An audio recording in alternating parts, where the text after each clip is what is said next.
अस्सलामु अलैकुम वरहमतुल्लाहि वबरकातुह। आप देख रहे हैं न्यूज़ स्पीक। मैं आपका भाई आरिफ रहमान। चैनल को सब्सक्राइब करें, बेल आइकन पर क्लिक करें ताकि हमारी हर वीडियो सबसे पहले आपको मिल जाएगा। तो चलते हैं खबरों की तरफ। पश्चिम बंगाल में विधानसभा इलेक्शन की अभी तारीखों का ऐलान नहीं हुआ है और बहुत जल्द इसका इम्कान है कि ऐलान हो जाए। ऐसे में अभी से ही लोग इलेक्शन की तैयारी में जुटे हुए हैं।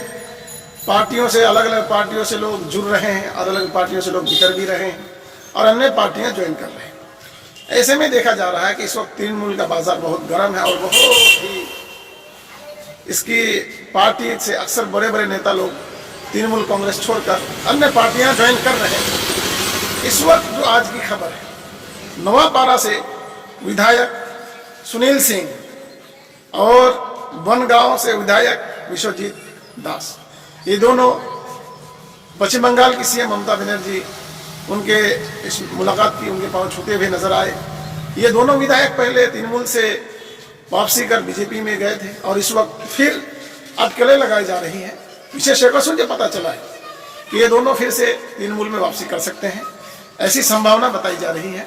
और ऐसे में ये अटकलें और तेज हो गई है और अटकलों का बाजार भी बहुत गर्म है। ये लोग फिर से तृणमूल में वापसी कर सकते हैं। यहीं पर जो अच्छी खबर है दीदी के लिए, दूसरी तरफ उनकी परेशानियां थमने का नाम नहीं ले रही है। ऐसे में जिन वोटों का समाधान, जिन वोटों का सपोर्ट दीदी को मिलता था, इस वक्त वो हाथ से जाते हुए दिख रहे हैं। जैसे कि फुरफुरा शरीफ के अब्बास सिद्दीकी, इनके चाहने वाले बहुत, इनके वोटों की सपोर्ट हमेशा दीदी को मिला है। 2019 में भी उनको सपोर्ट मिला था, उससे पहले इलेक्शन में भी उनको अच्छी खासी सपोर्ट मिली थी। ऐसे में इस वक्त पीरजादा अब्बास सिद्दीकी अपनी नए पार्टी का उद्घाटन कर चुके हैं और पार्टी का नाम ISF, इंडियन सेकुलर फ्रंट, जिसका फुल फॉर्म है। ये पार्टी बहुत जोर और शोरों के साथ उभर रहा है और कई जगह पर जनसभाएं भी की जा रही है। से तृणमूल की पोल खोलकर विरोध भी किया जा रहा है और तृणमूल को बहुत बड़ा झटका भी लगने वाला है। ऐसे में दीदी को चाहिए कि उनके साथ गठबंधन कर और बंगाल की स्थिति को इसी तरह बनाए रखे जिस तरह शांतिपूर्व था और शांति बनाए रहे। ऐसे में राइट की पार्टी ऑल इंडिया कांग्रेस है, लेफ्ट की पार्टी CPM है, इन लोग भी कोशिश में जुटे हुए हैं और कांग्रेस ने भी अपने बाजार गर्म कर रखा है कि अब्बास सिद्दीकी को अपनी पार्टी के साथ गठबंधन कर ले और गठबंधन कर चुनाव लड़े। ऐसे में जो टक्कर दिख रहा है, बीजेपी प्लस TMC के बीच में टकराव है, मगर विरोधी पार्टियां जो है इनका टकराव किसी से नहीं है।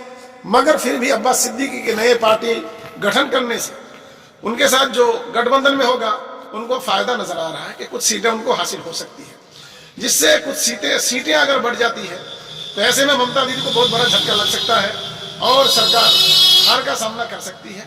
कहना मुश्किल, अभी बहुत वक्त है। ऐसे में अब्बास सिद्दीकी के ऊपर बहुत बड़ा दाव खेलने वाली है कांग्रेस हो या तृणमूल हो। ऐसे में आप देख सकते हैं कि अब्बास सिद्दीकी इतने बड़े किंग मेकर के तौर पर उभरेंगे, किसी को मालूम भी नहीं था, किसी ने सोचा भी नहीं था। ऐसे में अब्बास सिद्दीकी इस वक्त जो ममता दीदी के गले की फांस बन गया है, जिधर भी पलटी मार दे उसी की हुकूमत कायम हो सकती है, ये कहना मुश्किल। और ऐसे में ऑल इंडिया मजलिस इत्तेहादुल मुस्लिमीन जो पूरे भारत में एक बड़ी पार्टी के रूप में उभर रहा है, गुजरात में भी इलेक्शन लड़ रहे हैं, महाराष्ट्र में लड़ चुके हैं, हैदराबाद में जीत से कामयाबी हमकिनार हुए हैं, महाराष्ट्र औरंगाबाद में 93 सीटें जीत चुके हैं, बिहार में 5 सीटें जीत चुके हैं। इससे और उनकी आशाएं बढ़ गई है और पश्चिम बंगाल में भी इलेक्शन लड़ने की तैयारी में है। इस बात का ऐलान भी कर चुके हैं।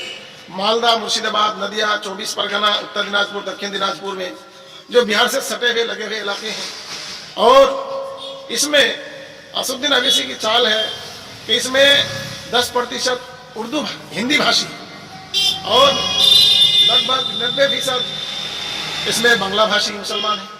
तो वोटों की बंटवारा ना हो ऐसे में असदुद्दीन अवैसी ने गेम खेला था कि अब्बास सिद्दीकी के साथ गठबंधन कर उनको पार्टी की कमान सौंपी गई थी। पर उस वक्त अब्बास सिद्दीकी कोई पार्टी गठन नहीं किए थे और वो तैयार थे, मगर अचानक ही प्लान बदला और पार्टी गठन कर लिए।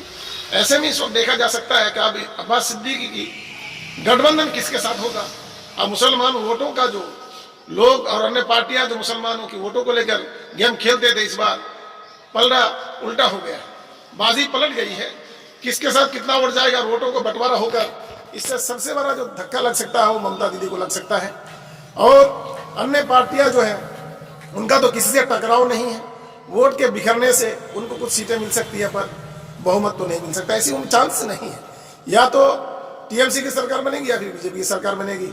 और ऐसी स्थिति में जो मुझे नजर आ रहा है, मुझे समझ आ रही है कि पश्चिम बंगाल का अगर यही स्थिति रही इलेक्शन के डेट के घोषणा होने के बाद भी, और ऐसे वोट बिखराव रहा, पार्टियां अपने अपने अलग अलग स्थिति पर अपने इलेक्शन लड़ेगी अपने बलबूते पर, तो बीजेपी को वेलकम करना पड़ेगा और बंगाल में बीजेपी की हुकूमत कायम हो सकती है। ये हमारी सोच है। और भी बाजी भी पलट सकती है, तो दूसरा भी रुख हो सकता है, कहना मुश्किल है। तो आप ऐसे हमारे साथ जुड़े रहें ताज़ा अपडेट के साथ। फिर मिलता है अगली वीडियो में। अस्सलाम वालेकुम व रहमतुल्लाह।